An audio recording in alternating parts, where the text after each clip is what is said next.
Welcome to a December version of Sports Talk. I'm at Gotwals along with Lizi Arbogast and Lindsey Smith. And we are switching seasons here, going to basketball. We've left football behind for good, for at least, 9 months? 6 months. Something like that, yeah. So this weekend we have the start of the basketball season. Lately has been the Franklin County Tournament, and that's again the case this year. James Buchanan is the host this time. Starting Friday, girls games at 4 o'clock, Greencastle and Waynesboro, and 7 o'clock, James Buchanan in Chambersburg. Right. Same pairings in the boys is 5:30, Greencastle Waynesboro, and 8:30, JV Chambersburg. So let's talk about the tournament a little bit in terms of the matchups. Lizi had worked on the boys' previews, and Lindsey worked on the girls' previews, so they're the expert right now.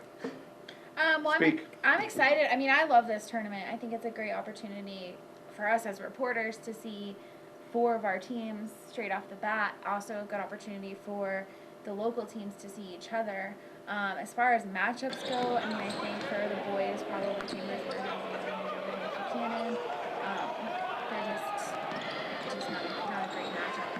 I do think James Buchanan improved from last year. But Chambersburg just I think. Really curious about Waynesboro, Greencastle, what we'll see from both of them. Coach Martin seems super excited, but He usually does. he always seems super excited, yeah.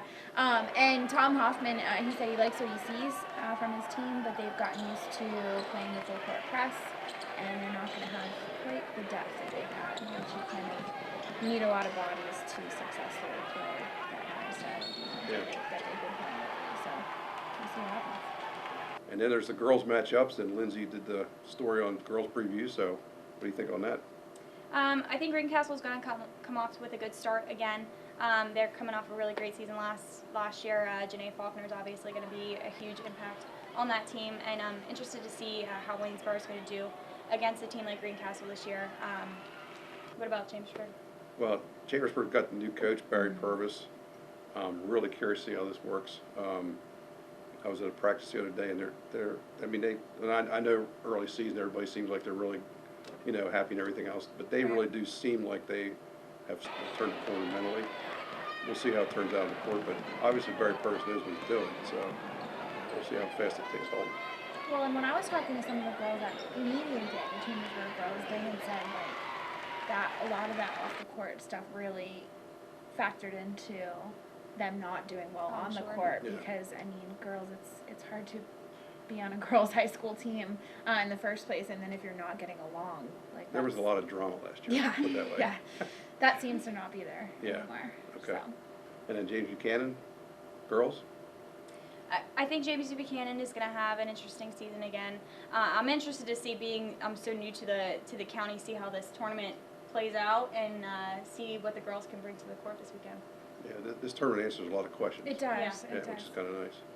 And before I go any further, make note that all 4 games on Friday will be on live stream, and at least the 2 championship games on Saturday. We're not sure exactly yet, but at least the 2 championship games. So if you can't be there, you'll be able to see them all. Now, how about a quick synopsis on the boys' seasons from what you have gotten from all your information?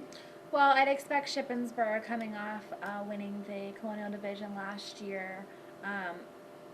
Ray Staver said it's really tougher than people think to repeat. But that is their goal, that they want another division championship. And then over in District 5, obviously, look out for Southern Fulton and McConnellsburg. Southern Fulton losing, the defending player of the year in Connor Litton. That takes a hit, but you've got Dylan Gordon and Trent Ryder back, so they should be fine. And McConnellsburg has everybody back except for Tyrell White. So I'd expect them to be right back where they were. Yep. How about for the girls? Girls is going to be interesting, especially in Fulton County. Forbes Road is going with starting the season with 6 girls on the roster, so it's going to be very, very tight. I don't even know how they're going to make it through the season with just 6 girls on the roster. They were going to have last year with 7 though.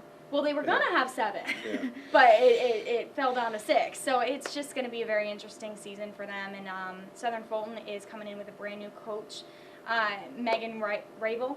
Megan Rabel is starting her first season as head coach for Southern Fulton, so that's going to be interesting just to see how the cohesion works with the girls and a new system and an entirely new coaching staff. And Shippensburg Andrew Markle really seems to his goal is to flip their 7 and 15 record to 15 and 7 this season. So we'll see how that goes. He seems to really believe that the girls worked hard in the off season to really get in shape and prepare for this season. So we'll see how that goes. Okay. That's all the basketball news we have for him. Not going to start on wrestling. We'll get there later. Yeah, that'll be later. But anyway, until next week, enjoy the games.